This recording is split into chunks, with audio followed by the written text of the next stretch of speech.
Manchester United 2, Everton nil, and back into the top three. Manchester United go, sitting in the Premier League. I'm joined by Vin. It is Larry, and it is the United Pubcast.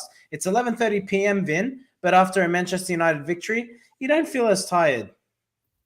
Yeah, absolutely. I mean, the performance of the first half did make me a bit tired, especially with the lack of finishing. But yeah, we'll go on about it in a while. But yeah, thanks for having me. Pleasure, mate. Well, Tom always tends to tends to hag you on, pun intended. So I thought, you know what, I'm gonna take Vin this time. So Tom's off drunk somewhere, probably in a gutter in Sydney CBD. But we're here to bring you sensible content as always. But Vin, let's talk about the starting 11 firstly. Marcus Rashford starts centrally once again. Wout Weghorst on the bench once more. What did you make of that? Did you expect that 11, or particularly that front three, or were you a bit surprised? No, I wasn't surprised with Tony Martial coming back into the picture, and with the lack of what I would say lack of goal scoring abilities of our beloved Wood Weghorst. I thought it was kind of written in the walls where we were quite sure that I think he won't be starting as frequently as he did over the last few months. And it wasn't a surprise. It wasn't a surprise. Everton's been shocking defensively, and we needed a clinical striker up front, and that's where Marcus Rashford played ahead of what Weghorst over there. Yeah, for sure. I want to ask you. Let's talk about the actual game. And firstly, Manchester United. So many shots, so many opportunities created, just not clinical enough. Like I don't want to be negative, but I just want to get out of the way. So then, obviously, we can be positive because at the end of the day, it's 3 points and a good result. But you got to say, like the amount of chances created, the football was brilliant. It's not clinical. The football was brilliant. The passing, the runs by the midfielders, and especially by our strikers, the front three, they were all brilliant. But the finishing, I think they forgot their finishing boots at home. And that kind of speaks a reason why our goal difference is really that bad this season. Of course, better than last season, but it was we could have really scored like at least 4 or 5 in the first half. But yeah, I can't complain. Especially we got those 3 points. We did not make much of a hard work, but we could have done much better than that. But yeah, no complaints at all. Yeah, it's a really interesting point. Well, the reason Manchester United did play so well was the midfield. And I want to reserve some praise for Bruno Fernandes here. And obviously, I know we do our 3-2-1 segment and we'll get there. Bruno playing deeper, almost. It's interesting from Ten Hag. I think we saw who was the game that it was Newcastle. Against Newcastle, we saw Bruno continue to sit further forward. Sabitzer sat deeper, and then McTominay was more the box-to-box, and it didn't quite work. But he seems to have tinkered the last 2 games to put Sabitzer more forward. And then McTominay seems to be box-to-box, and then you've got Bruno who's actually coming deeper, who's actually like almost dictating the game, dare I say, playing the Carrick role or the Paul Scholes role. And I think he looks absolutely brilliant for it. What have you made of Bruno's performance today? He's been pretty good, especially. I mean, of course, we'll talk about Sabitzer over there. But Bruno, what he's doing is he's learning a bit. He is not really. He doesn't want to don the cape and want to score more goals and assists. He is trying. He's trying hard.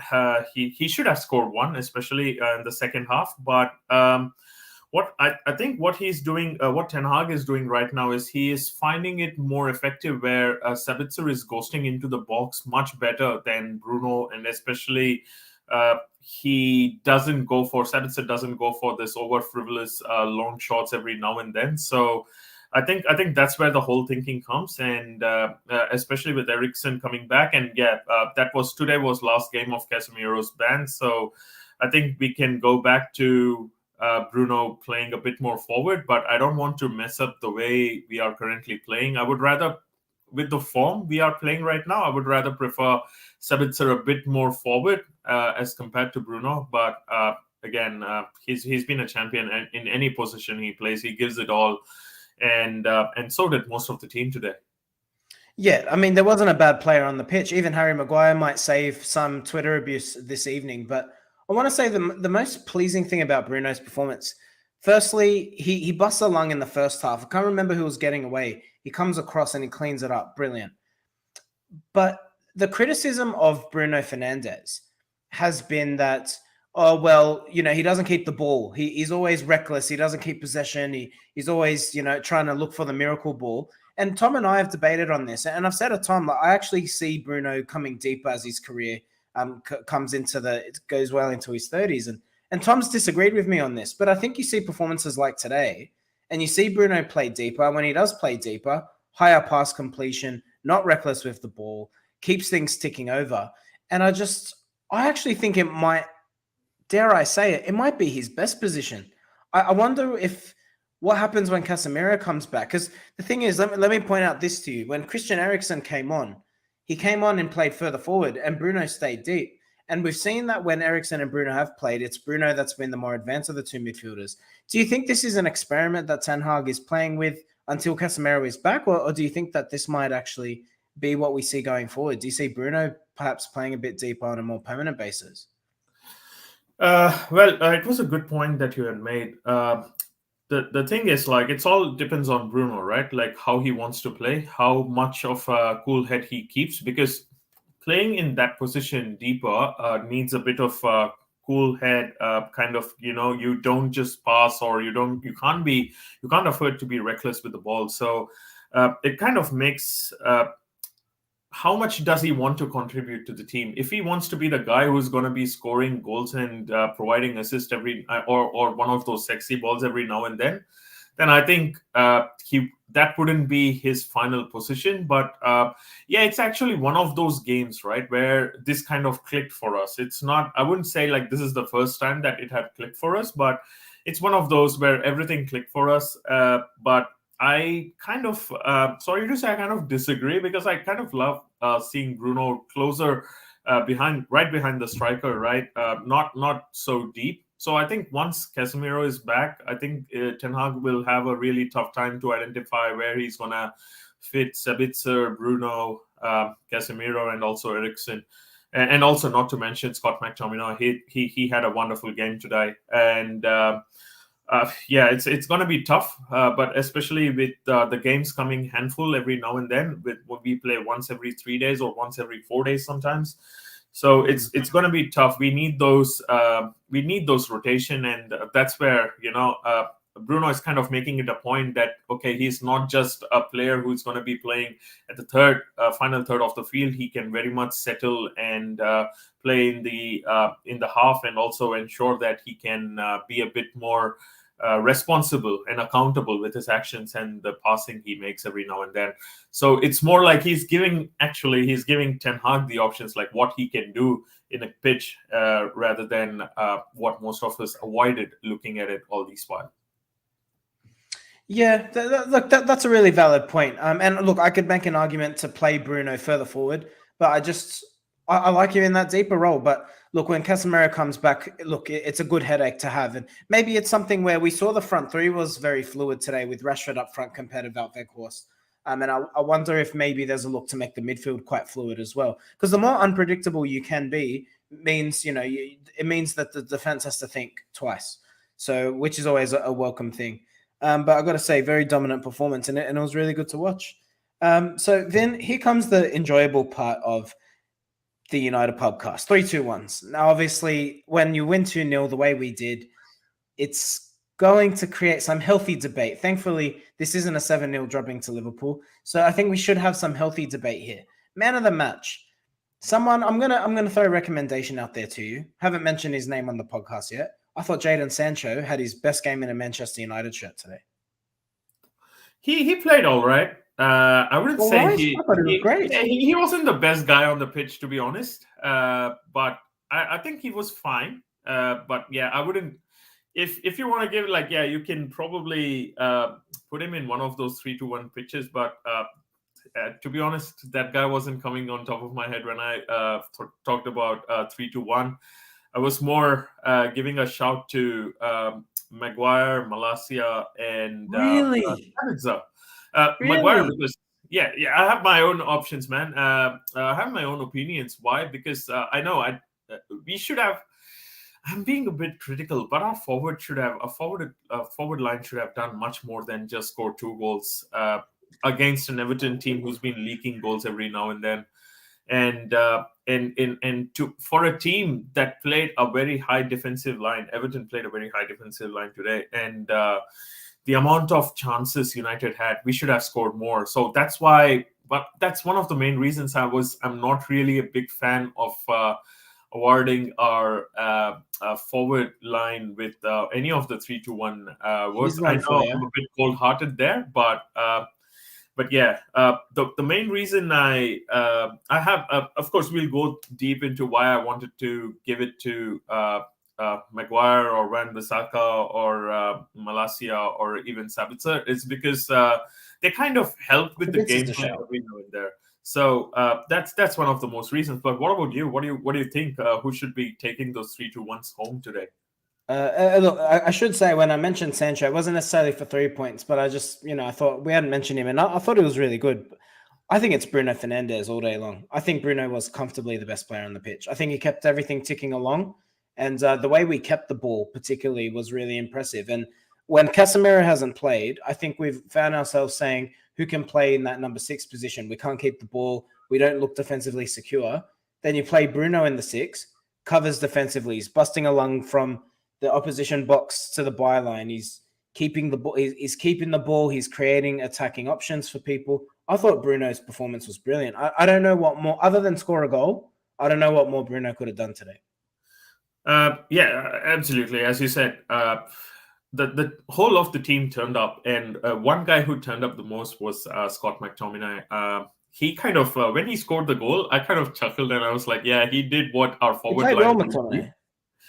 He was pretty good today. He was good. He didn't shy away from the ball. He was making those runs. I still remember that gameplay between Aaron Wan Bissaka, who did this reverse pass to McTominay, who was inside the final third, and yeah, but there was no other United striker around to whom he could pass, and that would have surely shot into a goal. But Scott McTominay was good. I would for sure put him in one of those 3-2-1 options, and I see Jordy did post a comment that Tom said give McTominay 3 points. Not Uh, a chance. yeah, not really sure about the 3 points. I'll leave it to you guys, but yeah, he should be one of those in the 3-2-1s. Maguire, man, I kind of thought it was kind of a penalty in the first half. Because yeah, he was reckless, not really reckless, but doing that kind of wrestling in the when there is this very intelligent attacker right beside you, you shouldn't be doing that. And yeah, we kept a clean sheet with Maguire on board, so Maguire and Martinez. So that's like a positive. What I can take from today. What are your thoughts on Aaron Wan Bissaka starting over Diego Dallo?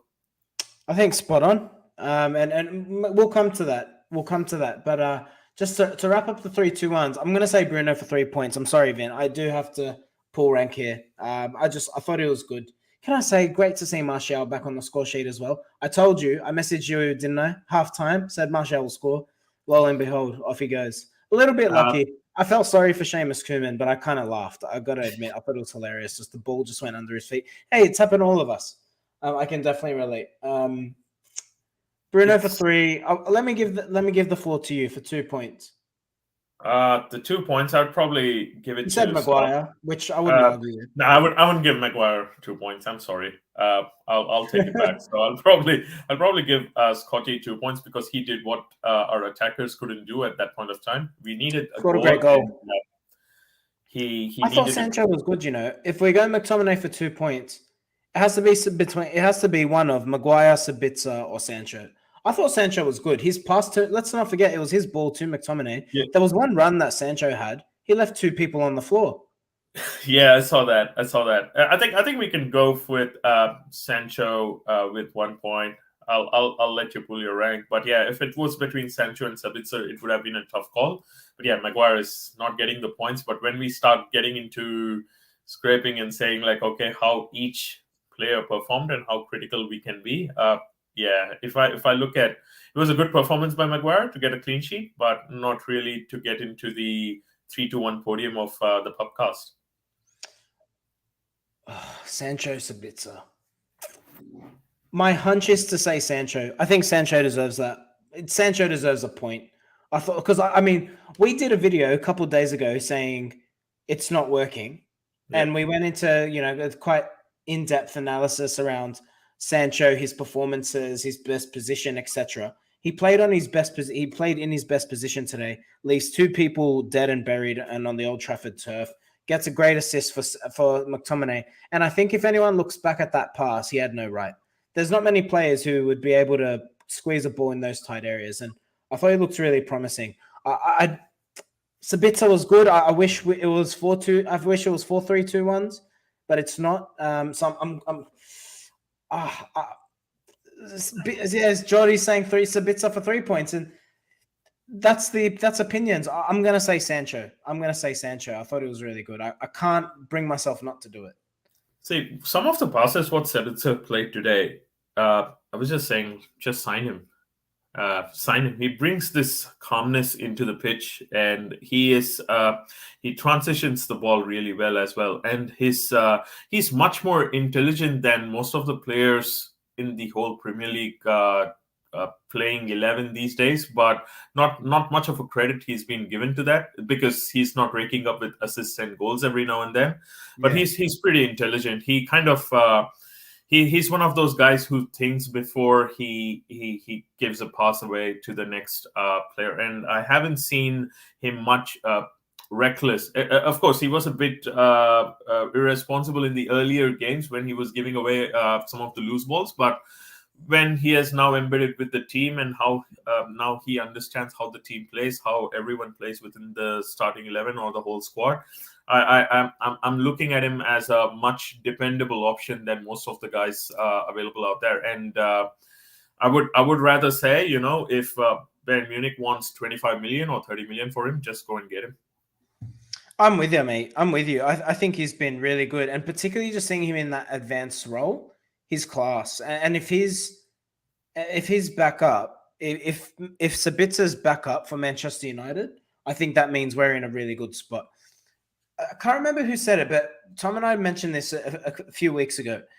The best way to build depth isn't actually to look at your 11 and say, so I'll give you an example. Casemiro. People will generally say with Casemiro, we need someone who can kind of be his backup, someone who can deputize when he's not available. But what Fergie did really well was Fergie looked at his 11 and he said, who can I get that's potentially better? He didn't look to say, who could I get that's a lesser player?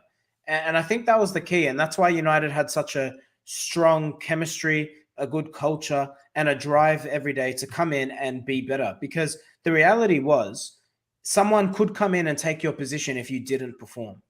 And that was the thing. And I just think that needs to be the logic. So if, let's say Fred goes in the summer. Now, there were some reports today suggesting Fred might negotiate a new contract. But I say if you've got one of Fred or McTominay, move on the other, and then you've got the likes of Sabitzer as backup, well, suddenly your depth looks a whole lot better. I don't know. It'll be an interesting one to watch for the summer. But Vin, you mentioned earlier Dalot Wan-Bissaka. I think Wan-Bissaka deserves to be first choice. I think Diogo Dalot post-World Cup has been woeful, if I'm being honest. And while I think there's been an improvement in Diogo Dalot's game, I maintain what I've said all along. I don't think he's Manchester United caliber. And I think Aaron Wan-Bissaka rightfully has his flaws and has been criticized for those flaws. But I think Wan-Bissaka is a bit more reliable. As an all-round player, I think Dalot is good going forward, a bit better of a footballer than Wan-Bissaka, but isn't brilliant enough going forward to justify starting over him. And defensively, I think Wan-Bissaka is cousins above Dalot. So it looks like after the World Cup, their performance, their efforts, and their luck, it just switched, right? Before the World Cup, Aaron Wan-Bissaka wasn't even getting a shoe-in inside the squad, and after the World Cup, he is the he is the saving grace in the right back position. Yeah, you're right, and I've spoken to about this in the pod before. That one thing that really impresses me in Aaron Wan-Bissaka is the eagerness to learn and improve. We all know how bad he was while going into the attacking third. His defensive capabilities were never questioned. His Hmm. defensive capabilities were never under the scanner, but his attacking capabilities were, and he learned and improved from it. And some of the passes he made today, some of the cutbacks, it was really good. It was really exciting to see him grow and improve from what he was either classified as a one-dimensional center back. I'm sorry, right back, that who's good with performing sliding tackles and getting back, uh, tracking back in the wing, but. It's really good, and I kind of agree with you over there that he should be starting our games over Diogo Dalot. But again, yeah, it's always good to have two young right backs in our squad, so that that would just make them hungrier, make them improve, and that's what I want to see from Dalot, because some of the passes and some of the back passes he had made, which led to us. Getting panicked around the defense, or even concede goals, might be because of some of the capabilities or the indecisiveness Dalot did bring to some of those games. But if he could improve, like the way Aaron Wan-Bissaka improved, then I don't think so. We would need to, look at strengthening the right back position, even though a lot would disagree, to a major level than what we have currently right now. Yeah, it's a really interesting point, and it's a valid argument as well. Look, at the end of the day, I think Ten Hag's done really well to keep morale high. And just another example to touching on to what you spoke to, Harry Maguire, captain, doesn't really play that often. Apparently, has nothing left to prove. But regardless of his comical comments, he played well today, Harry Maguire, and I will give some credit because United did play a higher line and he handled it. I gotta say, I love Martinez. He's just in the thick of everything. He's always up for a fight. Lissandro Martinez, just always angry. I love that South American fire. It's good. Then final point here. Marcus Rashford grabs the groin, doesn't look good, stops running, and he's begging to come off. By the way, great gesture on the way out, giving his jersey to the young kid. I think that's life changing memory. Um, Tom with the comment of the night, I think. Pickford walking off the pitch thinking he won, idiot. He was smiling. He had a big grin on his face. Jordan But Pickford, who had a good game, I have to say. to be honest, he had a good game. He was like acting as a one-man defense. Yeah, And I was kind good of goalkeeper. afraid when we didn't score for such a long time and he was making saves that, oh my God, don't think that this is an audition for the Old Trafford job. No way, no way I'm taking you into the team. I kind of see him landing up at Spurs than at any of the other club, but Oh I yeah, don't want him. I don't want him at United. Not because because of his dinosaur arms, but nah, man, I don't think so.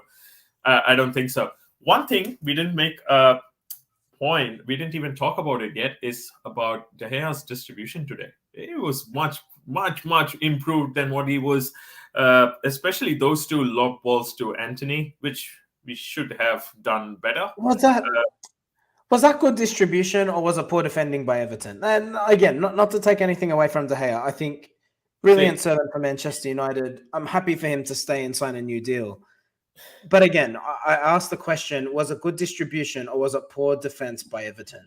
I See, think that's there's a that's the thing. He difference. at least had the intelligence to do that, right? He could have been the age-old De Gea and passed it to Maguire or pass it to Van Bissaka and let the play go slow. But he's becoming more aware of these things, and probably he might have done this in the past as well.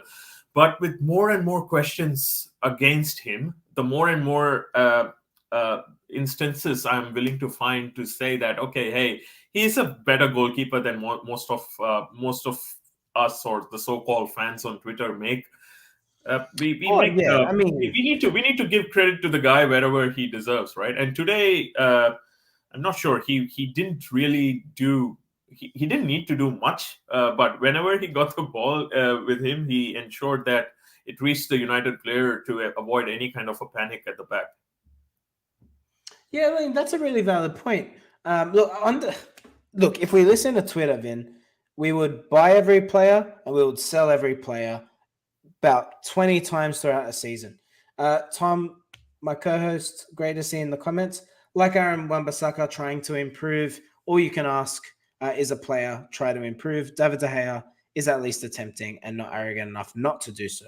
Yeah, 100%. And agree. Like, I don't want to discard look. There's been an improvement in his distribution. I won't deny that, but it's just the teams who press well, I think, do put him and our back four under all sorts of pressure.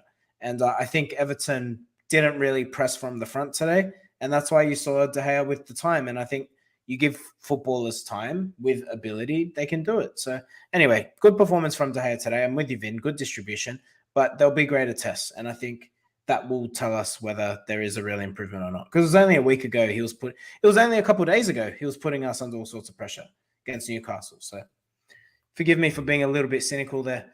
But Vin, anything else to add before we wrap up what's been a pretty good Saturday night? Yeah, it's a good Saturday night. It's a good start to the weekend. Unfortunately, I couldn't make it to the pub, and so couldn't you. It's been a I think busy we day could have for made me. it. I think we just made the sensible decision. The thing is, like, I got such a bad form with Scruffies. Every time I head there to watch a game, United always lost. So I don't want to do that. Probably next season I'll give it a try. Probably we'll start with the friendlies and see how it goes. Yeah, it was a good one, to be honest. It was good to see Martial back on the score sheet. I really hope he kind of carries the forward line. Depends on, hopefully, fingers crossed, Rashford is not going to spend a lot of time on the sidelines. Otherwise, man, I don't want Gareth Southgate to have the last laugh. We really don't want that to happen. And yeah, I really see that we are not panicking. We are not. We know that we have a job to do and we are doing it, which is really, really good, especially with the kind of performances we perform when we were put in the same situation over the last few seasons. That was good. Tyrell Malacia replacing Luke Shaw was like kind of effortless. Some of the tackles and some of the forward plays he made was really exciting to watch. I was actually chatting with my friend and I just made a comment what many of you may not agree, that he was better in his first, he's better than in his first 6 months than what Patrice Evra was in his first 6 months, because we all know Patrice Evra had a very poor or a very shocking start to his United career. But yeah, all I can see is he's a young left back, and with Shaw getting 4-year contract, I can just see he can learn and grow and also give some much needed competition for Shaw. So that's one thing. The midfield, we have spoken enough. Good to see Christian Eriksen back, and I'm really wondering what was Ten Hag doing, because he was a bit late when he when the team started playing the second half. Yeah, that was interesting. I don't know what he was doing. Maybe he was brushing his hair. Who knows? Maybe he was just, getting the final shave in. Maybe he was getting the yeah. Anyway, I think that's our cue to go to bed. But Vin, thank you for joining me, mate, in Tom's absence. Done a stellar job as always. I'm telling you, I should be the Larry and Vin show. I think that's probably the right way to go. George saying the pub was electric tonight, mate. Yeah, but you know what? It was electric on my couch, so no regrets. And I think Vin feels the same about his couch. It's just the way it goes, Absolutely. I prefer watching the game on my couch with a couple of beers than driving all the way back and then putting up that brave face coming back if we had a shocking result, and that too against a team like Everton, whom we hadn't beaten in the Premier League since 2018. So that's a good start. Very valid point, my friend. And on that note, we'll wrap up there. Hope you've all enjoyed that. If you're happy Manchester United are back in the top 3, make sure to hit a like on the video. We're on our way to 2,000 subs. Help us get there by the end of the season, please. I think we deserve it. I think we're pretty presentable. We listen to the people. We're here at happy Easter, by the way, for anyone who's in the east coast of Sydney. Happy Easter to you. And if it's not Easter where you are yet, well, I hope you have a great Easter on behalf of the Pubcast. Enjoy the food, enjoy the family and festivities. Vin, thank you, mate, and we'll see you soon. Cheers. Thanks for having me. Cheers.